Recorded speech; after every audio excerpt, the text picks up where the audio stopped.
The hum of my ancient microwave cut through the silence like gunshots in an empty street. It was 9:30 on a Tuesday night in November, and nobody visited me anymore.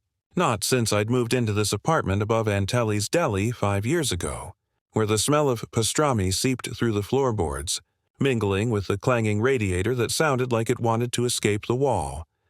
At first, I almost didn't answer the door. Probably someone looking for Antelli, confused by the separate entrance to the upstairs unit. But the knocks, there was something different about them. Deliberate, measured, as if the person outside had practiced, rehearsed, even imagined this moment 1,000 times. I opened the door, and there he was, a young man standing in the dim hallway light, tall, maybe 6'2", wearing a navy peacoat over dark jeans. The overhead bulb flickered, slicing shadows across his face, but I could see enough. That jawline, sharp, unmistakable, a reflection of my own from 30 years ago. And the eyes, deep brown with flecks of gold. Those eyes didn't belong to me. They belonged to someone else. Someone I hadn't seen in 15 years. "Dad," he said. The word hung in the air like a fragile bridge stretched across a yawning canyon. "I'm Colton. Your son." My knees almost buckled. I gripped the doorframe to stay upright. Colton, my little boy, 8 years old the last time I'd seen him, who loved dinosaurs and Rocky Road ice cream, who used to fall asleep on my shoulder during long car rides. And now, here he stood, 23, a man I didn't recognize but somehow knew completely. In his hands, a white shoebox. Nike swoosh on the side, corners softened with age. His hands trembled slightly, making the box quiver.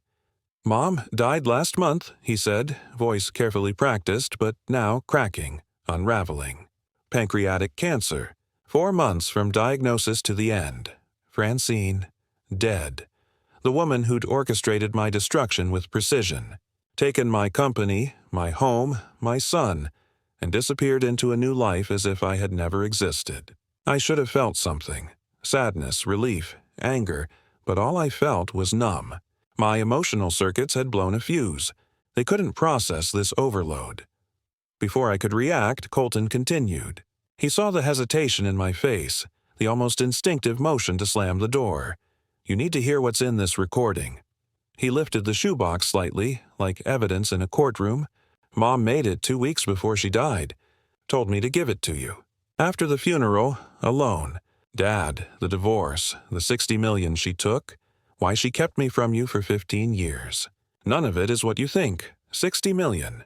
He said it casually, as if it were just a number, not the embodiment of 25 years of my life building Kier Logistics from scratch. Not the fleet of trucks I bought one at a time, or the contracts I'd negotiated until 3 in the morning. Not the empire I had thought would secure my family's future. She did it. To save you." Colton's voice cracked further. "To save us. To save our family from something she thought would destroy us all. But she got it wrong. She got it so wrong. And for 15 years, she carried the weight of her mistake alone, while I was left to pick up the shattered pieces." The hallway behind him was empty. Just the stained carpet, flickering light, and the faint hum of television from Mrs. Patterson's apartment next door. This moment felt unreal, like something out of the dreams I used to have. Dreams where Colton would find me, where I could explain that I never wanted to leave, that I had fought for him until there was nothing left to fight with. "Can I come in?" Colton asked. I realized I'd been standing there blocking the doorway for what must have been a full minute. "I drove 14 hours straight from Seattle," he continued, voice urgent. "I've been sitting in my car downstairs for 2 hours trying to work up the courage to knock. Please, Dad. You need to hear what she said. We've both been living with lies for 15 years and I can't carry them anymore." My body moved on autopilot, stepping aside. My mind raced to catch up to this new reality. My son, standing in front of me. Francine gone. 15 years of history potentially rewritten by whatever was in that ordinary shoebox that now seemed to weigh the entire fractured world. My name is Roland Kemper. For 15 years, I've been the guy who lost everything. Not through a Wall Street crash, not a casino binge, not some dramatic story for the books. I lost it the old-fashioned way. Divorce court. Back in 2009, I owned Kier Logistics, a freight company I built from one rusty truck into a fleet of 40 gleaming rigs. We moved everything, from furniture to medical supplies, across the Midwest. Contracts stretched from Chicago to Denver. $60 million in assets. A house with 7 bedrooms overlooking Lake Winnebago, and what I thought was a perfect family. Francine and I met at a supply chain conference in Chicago in 1998. She was presenting on inventory management systems, wearing a sharp blue suit that made her look like she could run the world. And her laugh. God, that laugh could fill a warehouse and make everyone feel like they were part of the best joke ever told. She was brilliant, talking about just-in-time delivery models while I was still figuring out Excel. I asked her to dinner that night, fully expecting her to say no. Instead, she said, only if we go somewhere that doesn't serve conference food. If I see another rubber chicken, I might scream, she joked. We married 18 months later. Colton arrived 2 years after that, born during a February blizzard that shut down half of Wisconsin. I remember driving Francine to the hospital in one of my delivery trucks because it was the only vehicle that could make it through the snow. She laughed between contractions, saying our son would have a hell of a birth story. Those early years were good. Really good. I taught Colton to tie his shoes when he was 5, using the rabbit-goes-around-the-tree method my own father had taught me. He'd sit on the kitchen counter, little legs swinging, tongue out in concentration as his fingers worked the laces. "Like this, Daddy?" he'd ask, and I'd guide his hands again and again until he got it right. But success, I learned, has a way of becoming its own poison. The company grew faster than I imagined. 1 contract led to 3. 3 led to 10. Soon, we had drivers in 4 states, dispatchers working around the clock, and a cell phone that never stopped ringing. 70-hour work weeks became the norm. I had a cot in my office, a coffee maker running 24/7, and a secretary who knew my shirt size because I kept spare clothes in the filing cabinet. The company needs me, I'd tell Francine when she called, wondering when I'd be home for Colton's baseball game. We're about to land the Morrison medical account. This could set us up for life. She'd sigh, resigned, quieter each time. Colton asked if I would attend his school play. He was playing George Washington. Next time, I promised, once this quarter ends, once we get through expansion, once we hire more managers, always something first. I thought I was being a good father, a good husband. Every 16-hour day, every missed dinner, every sacrificed weekend was an investment in our future. I was building something lasting, something Colton could inherit. Then came the day it all fell apart. Tuesday, May 2009. I was reviewing shipping manifests when Dorothy, my assistant, knocked with that look people get when delivering terrible news. Already apologizing for something they didn't do. "Mr. Kemper, this just came by courier," she said, placing the envelope on my desk like it might explode. "Urgent. Confidential. From Brennan and Associates. Petition for divorce. Irreconcilable differences. Full custody request for Colton James Kier. Division of assets." The words blurred. I read them 3 times, trying to make them mean something else. Called Francine. Straight to voicemail, again. Nothing. I drove home midday, something I hadn't done in 2 years. The house was empty except for a note on the kitchen counter, right where Colton used to sit while learning to tie his shoes. "Roland, we've moved to my sister's house. Please don't contact us directly. My lawyer will be in touch. This is best for everyone, especially Colton. I'm sorry it had to happen this way." That night, I sat in my empty house, surrounded by 7 bedrooms of silence, trying to figure out exactly when I had lost my family without noticing they were gone. The courtroom was sterile. Fluorescent lights buzzed like angry wasps trapped in the ceiling. June 15th, 2009, 9 a.m. My life, every part of it, about to be dissected by strangers in suits. Francine sat across from me, gray dress, hair pulled back, eyes fixed on a legal pad. She wouldn't meet my gaze, only writing, perfectly, carefully, her lawyer, tall, pianist's fingers, voice that made destruction sound reasonable. began laying out their case like a master class in human failure. Your Honor will see that Mr. Kemper has consistently prioritized his business over his family obligations. Documentation of 137 missed family events in 2 years alone. School plays, baseball games, parent-teacher conferences, birthday parties, even his wedding anniversary 3 years running. And I sat there, absorbing it all, realizing the empire I had built to protect my family had been the very thing that destroyed it. And now, 15 years later, my son is at my doorstep, holding a shoebox that could rewrite everything. What's inside it? What truth has Francine left behind? And what does Colton really know about the family I thought I had protected? The hallway is quiet again, but the tension lingers like smoke in the air. The weight of 15 years of secrets and lies presses down like never before. And as I step forward, taking that first shaky breath, I realize everything I thought I knew about my past, my family, and my own choices is about to be turned upside down. Because the story doesn't end here, not even close. And the question now is, can the truth finally set us free, or is the damage irreparable? The box sits on the table. My hands reach for it, trembling. And as I lift the lid, I can already feel the world shifting beneath me. The secrets my ex-wife left behind, the lies that kept my son away, the reality of what she thought would save us. It's all about to be revealed. And in that moment, I realize just how fragile, just how volatile, and just how absolutely unprepared I am for what comes next. Because this is just the beginning. The courtroom smelled like polished wood, stale coffee, and anxiety, all tangled together in a haze that made it hard to breathe. I sat in the back, hands gripping the edge of the wooden bench, watching strangers dissect my life like it was a case study in failure. Each page Brennan's team turned was a hammer, each word another nail in the coffin of the father I thought I was. They documented everything. 5 times young Colton had waited at school because I forgot to pick him up. 5 times Mrs. Keir, my wife, had to abandon her own work to rescue our son. Each incident felt like a personal betrayal, a scar etched in ink and testimony. My lawyer, Melvin Aki, scribbled notes furiously, occasionally whispering, "Don't react. Judges hate emotional outbursts." But how could I not react when they painted me as a monster?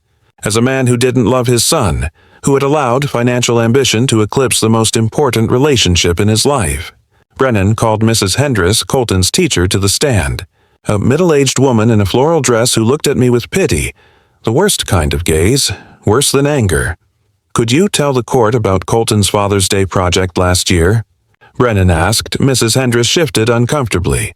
She recounted how children were supposed to write about their favorite memory with their fathers. Colton sat there for 20 minutes, unable to write a single word. When he finally responded, it wasn't with an anecdote of family dinners or bedtime stories. He wrote about a time his father waved to him from across a parking lot. A fleeting moment, a shadow of presence. Judge Harrison, steel-gray hair and rimless glasses, made notes with clinical detachment. Her eyes swept over me once, sharp and evaluating, like she was measuring my soul and finding it wanting. "Your Honor," Brennan continued, returning to his table. "Mr. Kemper has made his choice clear through years of consistent action. His company is his true family. We're simply asking the court to formalize what's already true, grant Mrs. Keir full custody and appropriate financial support to raise their son properly." When Melvin finally presented our side, it sounded hollow even to me. Yes, I had built a successful company. Yes, I had provided financial stability. Yes, I had promised to slow down once the business was fully established. But intentions don't raise children. Promises don't attend baseball games. Someday doesn't help with homework. Mr. Kemper loves his son, Melvin argued, trying to convince not just the court, but himself. But he's simply been caught in the demands of entrepreneurship, trying to secure their future. Brennan's rebuttal was merciless. "Your Honor, Colton is 8 years old. His childhood is happening now, not in some future when Mr. Kemper decides he's made enough money. You cannot deposit time in a bank account and withdraw it later when it's convenient." 2 weeks later, the decision came. The same sterile courtroom, the same fluorescent lights, the same suffocating feeling of drowning in open air. The court finds in favor of the plaintiff. Mrs. Kemper is awarded primary custody of the minor child, with supervised visitation granted to Mr. Kemper every other weekend. The marital assets, including Keir Logistics, will be transferred to Mrs. Keir as the primary caregiver to ensure stability for the child. $60 million. Gone, just like that. A bang of the gavel, and my empire was no more. But that wasn't the worst part. The worst part came outside in the courthouse hallway, as lawyers and clerks swirled around us like a river, and she finally looked at me. "He'll never know what a failure you are," Francine said, voice flat, final. "I'll make sure he remembers you as someone important who had to leave for business. Better that than knowing his father chose spreadsheets over bedtime stories. Don't contact us, Roland. Let us heal." And just like that, she walked away, heels clicking on marble, taking my son, my life, my entire past with her. I stood there like a ghost who hadn't realized he was dead yet. 15 years later, Colton was standing in my doorway. Taller now, broader shoulders, my hands reflected in his, long fingers capable of signing contracts I could only dream of in my youth.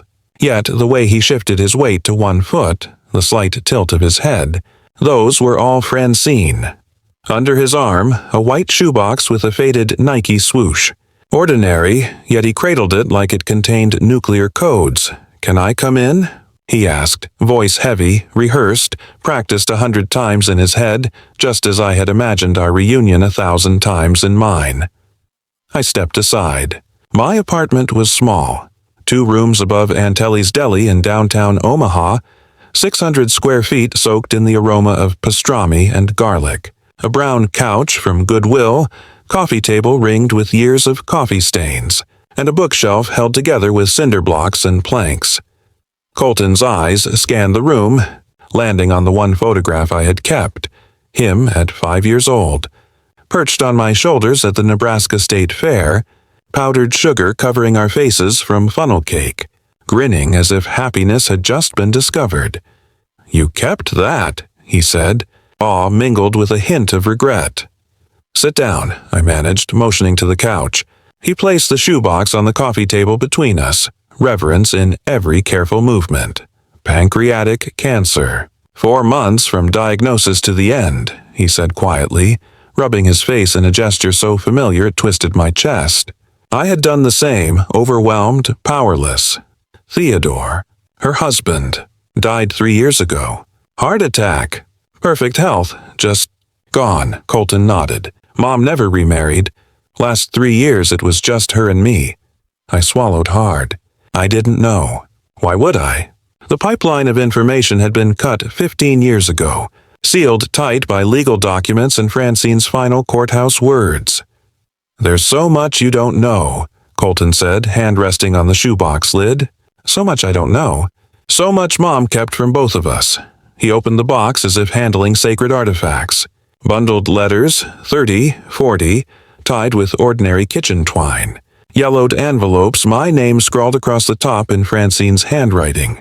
Beneath them, an old silver Sony cassette recorder, relic of Colton's first words as a baby. "She wrote these letters over the years," Colton said softly.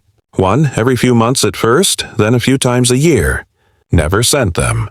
I found them hidden in a hat box when cleaning out her things. But this," he lifted the recorder with a delicate caution, as if it might shatter reality itself. "This is what changes everything," he said. 2 weeks before she died, Francine, frail, shivering from weakness, had called him into her room, told him to listen after the funeral alone, told him the recording contained truths she couldn't speak aloud while living, because some burdens are heavier than cancer itself. What did she say? My voice cracked, rougher than intended, crushed by 15 years of unanswered questions. Colton looked at me, eyes steady. "Dad, what I'm about to play, it's going to change everything. Everything you believed about our family. Why she did what she did. Why I grew up without you." He set the recorder on the coffee table. Finger hovered over the play button, trembling. The weight of 15 years, anger, confusion, lost time, pressed down on us both. She wasn't protecting me from you, Colton said. She was trying to protect you from yourself, from what she thought was killing you slowly. But she got it wrong. She got it so wrong. 15 years, knowing yet unable to undo the fiction she built without destroying everything. The room seemed to shrink, walls pressing in. The hum of the street below, the faint clatter of Antelli's kitchen, everything faded. All that remained was the boy I had once held, now a man, holding the key to a past I had thought irretrievably lost. "Are you ready?" Colton asked, looking at me for the first time since entering. His eyes a reflection of the 8-year-old boy who once asked me to check for monsters under the bed, who believed I could fix anything. "Play it," I whispered. A click, a sharp sound. Silence stretched for a heartbeat, then her voice. "Colton, my brave boy, if you're listening to this, you found the letters. And maybe you found your father." And just like that, 15 years of secrets, lies, and fractured lives began to unravel. The story I thought I understood. The life I thought I controlled. Nothing would ever be the same again. Because the truth, finally, was speaking, and I was about to hear it all. The room was silent. The kind of silence that presses against your chest, makes the air heavy and thick, and turns every heartbeat into a drumbeat of anticipation. Colton and I sat across from each other, the white Nike shoebox on the table between us, a silent guardian of secrets 15 years too long buried. He looked at the recorder like it might vanish if he dared to look away, and then her voice came through, fragile, worn, thin, trembling with every word, a voice that carried the weight of regret, love, and unspoken truths. "There are things I need you to know, Roland. Things I should have told you years ago," Francine said, voice cracking, struggling to breathe. "But I couldn't, because I'd built a prison out of lies and locked us all inside." I gripped the arm of my chair so tightly my knuckles whitened. Every word she spoke was a scalpel, cutting through the layers of my memory, peeling back years of anger, confusion, and loss. Colton didn't move. He didn't blink. He understood somehow that this moment was sacred, the kind of moment that could fracture the world you thought you knew or rebuild it entirely. "Roland, your dad, he never abandoned us. That's the first lie I need to tear down. He never chose work over family the way I made everyone believe. The truth is so much more complicated, and so much worse, because it makes me the villain in our story." Her breathing rattled in the small apartment, each word a whisper of pain. 2 months before I filed for divorce, I went to the doctor for headaches. Crushing headaches that made me see stars. They did a scan, found an abnormality, a shadow on my brain that looked like death itself. For 3 weeks, while they ran test after test, I lived believing I was dying. She described watching me work, 18-hour days, falling asleep at my desk, missing meals, missing life. She thought if she died, Colton and I would crumble, lost in a world of ambition and absence. And though the tumor was benign, operable, and ultimately removed, those 3 weeks poisoned her. They twisted fear into a weapon. Every missed dinner, every long day at work became a symptom of a slow suicide, or at least the illusion of it. And she decided she would protect me, in the only way she thought possible. "That's when I made my plan," she continued, her voice breaking. "If Roland wouldn't choose family over fortune, I'd make the choice for him. Take everything, force him to start over, maybe find a different path. But I knew him too well. He's stubborn as Missouri limestone. He would fight me every step unless he believed I hated him, unless he thought I was protecting Colton from him." My chest tightened as I listened. Every word rewrote the past 15 years, overturning everything I had believed. Each sentence was a revelation and a wound, a mixture of horror and heartbreak I could scarcely process. She went on. "My lawyer, Brennan. He was my cousin from California. He flew in specifically for this performance. The teacher who testified about Colton's Father's Day project. I coached her for hours on what to say. Those missed pickups from school, half of them never happened. I created evidence, documentation. a paper trail of neglect that existed only in carefully crafted legal briefs. Colton paused the recorder, tears streaking his face. "Dad," he whispered, voice shaking, "I need you to know I remembered you all those years. I remembered you teaching me to tie my shoes, reading me stories, carrying me on your shoulders. But she told me memories could lie, that I was remembering what I wanted to be true, not what was true." The recording clicked back to life. Francine's voice, hoarse and fragile, continued. "The supervised visitation that failed? The complaints I filed about you being aggressive, unstable, that Colton had nightmares after visits? All lies, every single word. A lie designed to push you further away until distance would finish what I'd started. The plan was to take everything, then after a year, maybe 2, gradually let Roland back in, once he'd rebuilt himself around something other than work. But then Theodore came along. He was kind, stable, everything I thought Colton needed while Roland found his way. 1 year became 2, became 5, and the lies grew roots so deep I couldn't pull them up without destroying everything. The cruelty of it hit me like a physical blow. She had manipulated our lives, orchestrated our pain, convinced the world I had been absent, all in the name of protection. But the irony, the cruel, bitter irony, was that I had become exactly the man she feared I'd never be. I had taken a job as a shipping coordinator, volunteered coaching Little League, joined a support group for divorced fathers. I had rebuilt myself, but she had already exiled me from my son's life. And she had been too cowardly to tell the truth. Her voice crackled with age and illness as the revelation landed. "The $60 million, Roland, it's all still there. Every penny. I put it in investment accounts, let it grow. Theodore never knew. He had his own money. Never asked about mine. Account information is in the letters. It was always yours, waiting for the day I found the courage to tell the truth. That day never came while I was breathing. So it comes now, through my son, who deserves a father and deserves the truth. Roland, I'm sorry," the recorder clicked off. The silence was deafening, crushing in its intensity. Colton stayed for 3 days. We pored over the letters together, each one a window into Francine's growing regret. She wrote about his first day of high school, his valedictorian speech, how he chose urban planning, designing cities and transportation systems. A reflection of my logistics work transformed into something bigger, more meaningful. "I remember that Little League team you coached," Colton said one night. We were eating Chinese takeout from Lucky Dragon, containers spread across my small coffee table like a feast. "Mom drove us through Omaha when I was 13. We passed Elmwood Park, saw a team practicing. She started crying. Wouldn't tell me why. Now I know. She was watching you coach kids who weren't me. The money, the accounts, all of it. It was real. $73 million, grown over 15 years through careful management and compound interest. Francine had tended it like a garden she knew she would return to one day. Documentation meticulous, every tax payment, every transaction accounted for, even strategies recorded for transparency. What do you want to do with it?" Colton asked on the third morning as we lingered past 3 a.m., talking about his college years, his work designing sustainable transit systems, and the life he had built for himself in Seattle. "It's ours," I said finally. "Yours and mine. But first, we do something that would make your mother understand."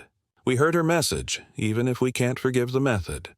We established the Keir Family Foundation that week, dedicating half the money to free counseling for families navigating divorce, focused on keeping fathers connected to their children. Bridge the gap. Build bridges where Francine had burned them, not just for us, but for thousands of families fractured under anger and misunderstanding. The other half? I bought back 3 of my old trucks from the company that had acquired them after Francine sold it. Started Keir & Son Logistics. Small, manageable, nothing like the empire I had built before. Colton laughed when I showed him the incorporation papers. "I don't know anything about trucking, Dad." "You know about moving things efficiently from one place to another," I said. "That's logistics. Plus, someone has to make sure I'm home by 6 for dinner." Last week, Colton called me with news that stopped me cold. Piper, his girlfriend, was pregnant with a boy, due in May, and the name, he was testing it carefully. Roland Colton Kemper, he said. I couldn't speak for a full minute. When words finally came, they came with tears I hadn't shed in 15 years. Just make sure you teach him the rabbit goes around the tree method for his shoes, I managed. And Colton, don't wait for life to force you to choose what matters most. Choose it now, every day, while you still have the choice. Because someone else might make it for you. And even if they do it out of love, even if they think they're saving you, they might be wrong. Catastrophically wrong. Wrong enough to take 15 years and a deathbed confession to make it right. The shoebox now sits on my bookshelf, next to the old State Fair photo, and a new one from last month. Colton and me at an Omaha Storm Chasers game, foam fingers in hand, grinning as if we had just discovered what we had been missing all along. Sometimes I look at these relics, the past and the present colliding, and think about Francine, about the terrible arithmetic of love that made her believe subtraction could somehow equal addition. My name is Roland Keir. I lost everything to a woman who loved me enough to destroy us both. I found it again in a shoebox full of regrets, and learned that sometimes the worst betrayals come wrapped in good intentions. But here's what I know now. Forgiveness isn't about saying what happened was okay. It's about refusing to let the past hold your future hostage. It's about choosing to build bridges where someone else burned them.